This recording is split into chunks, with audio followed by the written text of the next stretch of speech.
Halo, selamat datang kembali. Senang sekali Anda bergabung lagi dengan kami. Halo, Hari ini kita punya dua topik yang, besar sekali ya. betul.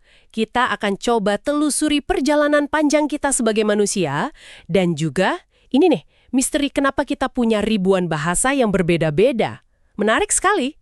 Iya, kita akan lihat jejak evolusi manusia dari jutaan tahun lalu sampai kita bisa seperti sekarang. Sekaligus, kita coba pahami berbagai sudut pandang tentang asal-usul bahasa.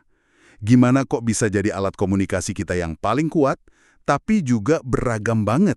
Oke, materi yang Anda bawa kali ini memang membawa kita jauh sekali ke belakang ya, melintasi jutaan tahun sejarah dan berbagai teori. Siap untuk memulai penelusuran ini? Siap, mari kita mulai. Oke, pertama, soal jejak langkah manusia purba. Ada satu analogi menarik di materi Anda. Kalau 7 juta tahun sejarah manusia itu kita ringkas jadi 24 jam, Peradaban kita yang kompleks ini baru muncul di sekitar 2 menit terakhir. Kebayang nggak? Singkat sekali kan? betul sekali. Itu bikin kita jadi lebih rendah hati mungkin ya, melihat skala waktu kosmik dan biologis. Perjalanannya itu sendiri luar biasa panjang. Gimana tuh rinciannya? Iya, mulai dari leluhur kita bersama simpanse sekitar 7 juta tahun lalu. Terus ada temuan-temuan kunci, misalnya Lucy, si Australopithecus yang udah bisa jalan tegak. Oh, Lucy itu ya? Sering dengar? Iya, lalu ada Homo erectus yang lebih pinter bikin alat, bahkan mungkin sudah pakai api. Sampai akhirnya, spesies kita, Homo sapiens, muncul di Afrika sekitar 200.000 tahun yang lalu. Tapi, jangan bayangkan kita langsung jadi penguasa planet ini. Justru sebaliknya ya. Awalnya kita ini lemah. Bisa dibilang begitu. Dibanding hewan buas lain, kita ya kalah fisik. Mungkin banyak sembunyi, banyak berjuang untuk bertahan hidup. Terus apa titik baliknya? Apa yang bikin kita jadi berbeda? Ada dua hal yang sering banget ditekankan. Pertama, kemampuan kita bekerja sama dalam kelompok yang besar dan fleksibel. Ini krusial. Kerjasama ya? Iya. Dan yang kedua, penemuan api untuk memasak makanan.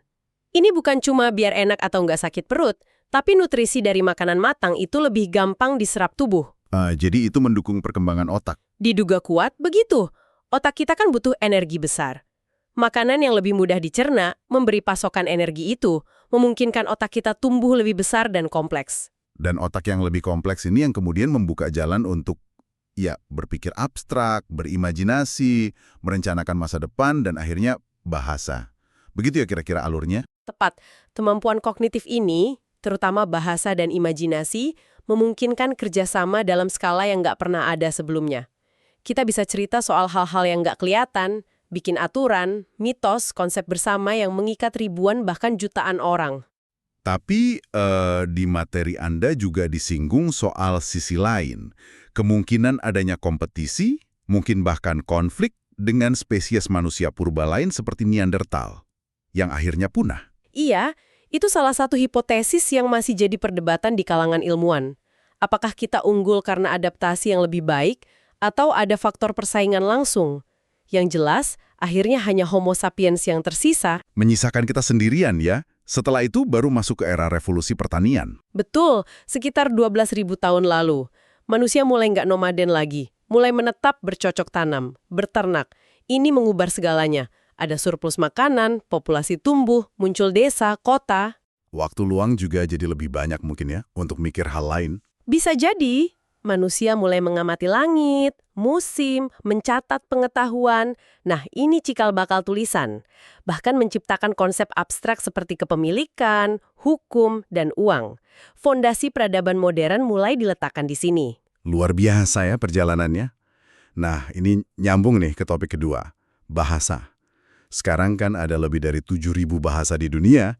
Gimana ceritanya bisa sebanyak itu? Pertanyaan bagus. Ada satu pandangan ilmiah yang Anda sajikan, yang bilang bahasa itu muncul sekitar 60.000 sampai 100.000 tahun lalu di Afrika.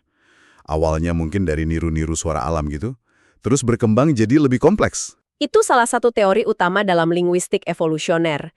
Idenya, komunikasi vokal kita berkembang dari sekedar sinyal sederhana menjadi sistem tata bahasa dan kosakata yang rumit. Mungkin awalnya onomatope, meniru suara binatang atau alam, lalu berevolusi. Ada juga cerita menarik soal eksperimen Firaun Mesir itu ya, yang mengisolasi bayi. Iya, Firaun Psammetichus. Itu cerita lama sekali. Konon dia ingin tahu bahasa asli manusia. Dia isolasi 2 bayi, hanya diberi makan oleh gembara yang dilarang bicara. Terus hasilnya? Katanya sih, bayi itu akhirnya mengucapkan kata bekos, yang dalam bahasa Frigian kuno artinya roti. Si Firaun menyimpulkan Frigian bahasa tertua. Tapi ya, ini lebih ke anekdot sejarah. Metodenya jelas nggak bisa diterima secara ilmiah sekarang. Lebih menunjukkan rasa penasaran manusia sejak dulu soal asal bahasa. Oke. Di sisi lain, materi Anda juga menyajikan perspektif yang berbeda, yang dasarnya dari keyakinan tertentu ya. Pandangan ini mengatakan bahwa manusia pertama, Adam, itu diajari bahasa langsung oleh Sang Pencipta. Benar, ini adalah pandangan alternatif yang penting untuk kita pahami juga sebagai bagian dari keragaman pemikiran manusia tentang asal-usul bahasa. Dalam perspektif ini, kemampuan berbahasa dianggap sebagai anugerah ilahi sejak awal. Dan keragaman bahasa itu sendiri dianggap sebagai tanda kebesarannya. Iya, seringkali dimaknai seperti itu.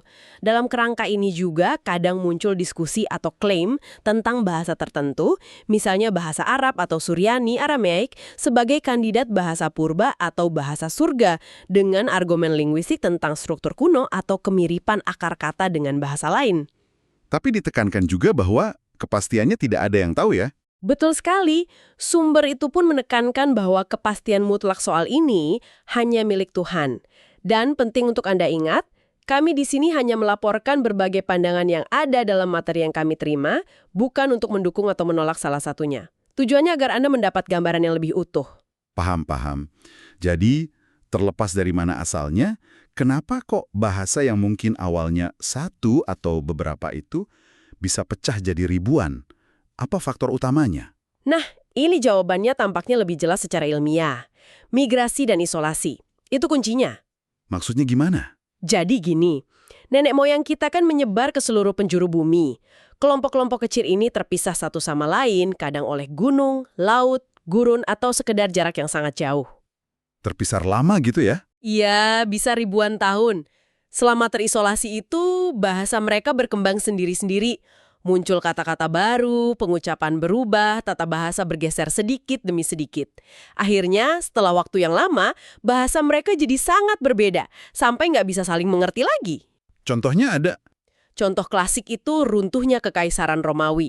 Tadinya banyak orang bicara bahasa Latin vulgar, tapi setelah Kekaisaran pecah dan wilayah-wilayahnya terisolasi, bahasa Latin di Prancis berkembang jadi Prancis, di Spanyol jadi Spanyol, di Italia jadi Italia, dan seterusnya. Wah, iya juga ya. Kalau di Indonesia gimana? Kan pulaunya banyak banget. Nah, itu contoh sempurna. Kondisi geografis Indonesia yang kepulauan menciptakan banyak sekali isolasi. Makanya kita punya ratusan bahasa daerah yang unik, padahal mungkin leluhurnya sama dari rumpun Austronesia. Terus kalau kelompok yang sudah terpisah ini ketemu lagi, gimana bahasanya? Bisa campur aduk? Bisa banget. Kalau interaksinya intens, bisa muncul bahasa pidgin. Itu kayak bahasa campuran sederhana buat komunikasi dasar antar penutur bahasa yang beda. Oh, cuma buat dagang atau komunikasi simpel gitu ya? Awalnya begitu. Tapi kadang, kalau pidgin ini terus dipakai turun-temurun dan jadi bahasa ibu anak-anak, dia bisa berkembang jadi bahasa Kreol. Nah, Kreol ini udah bahasa baru yang lengkap, dengan tata bahasa dan kosakata yang stabil. Menarik. Materi Anda juga ada menyebut pengelompokan rumpun bahasa ya? Semit, Hamid, Yafet. Iya, itu salah satu cara mengelompokkan bahasa berdasarkan kesamaan ciri atau asal-usul yang diduga sama. Rumpun Semit misalnya mencakup Arab, Ibrani. Hamid dikaitkan dengan bahasa-bahasa Afrika tertentu. Yafet sering dikaitkan dengan bahasa-bahasa Eropa dan sebagian Asia. Ada teori yang mengaitkan ini dengan keturunan Nuh pasca banjir besar. Tapi ini lebih ke interpretasi dari tradisi tertentu. Oke, terakhir nih. Kenapa kok sekarang bahasa Inggris yang dominan banget di dunia? Jadi lingua franca global, padahal kan bukan bahasa tertua dan mungkin juga bukan yang paling gampang dipelajari. Pertanyaan bagus. Bukan karena kualitas intrinsik bahasanya sebenarnya. Ada 2 faktor sejarah besar yang berperan. Apa saja itu? Pertama, era kolonialisme Inggris. Imperium Britania Raya itu luas banget, menyebarkan bahasa Inggris ke berbagai benua, dari Amerika, Australia, India, sampai Afrika, meninggalkan jejak penutur dan sistem pendidikan berbahasa Inggris. Itu yang pertama. Yang kedua, Yang kedua, dan ini mungkin lebih berpengaruh di era modern, adalah bangkitnya Amerika Serikat sebagai kekuatan ekonomi, politik, dan budaya dominan setelah Perang Dunia Kedua. Kekuatan dolar Amerika dan pengaruh Hollywood, musik pop, teknologi dari AS, membuat bahasa Inggris jadi bahasa penting untuk perdagangan internasional, ilmu pengetahuan, diplomasi, dan hiburan global. jadi kombinasi warisan kolonial dan kekuatan Amerika modern ya? Iya, Globalisasi makin memperkuat itu. tepat. Perusahaan multinasional, internet, media massa global, semua ikut mendorong penggunaan bahasa Inggris. Jadi kalau kita rangkum, perjalanan manusia ini luar biasa ya. Dari berjuang sekedar bertahan hidup jutaan tahun lalu, mengembangkan kerjasama, imajinasi, bahasa, sampai akhirnya kita punya peradaban dan ribuan bahasa yang kompleks ini. Isolasi pun ternyata punya peran penting. Betul, dan bahasa itu sendiri, entah kita melihatnya sebagai hasil evolusi bertahap atau sebagai anugerah, jelas merupakan inti dari kemanusiaan dan peradaban kita. Dia bukan sesuatu yang statis, tapi terus hidup, berubah, beradaptasi, mencerminkan dinamika kita sebagai spesies.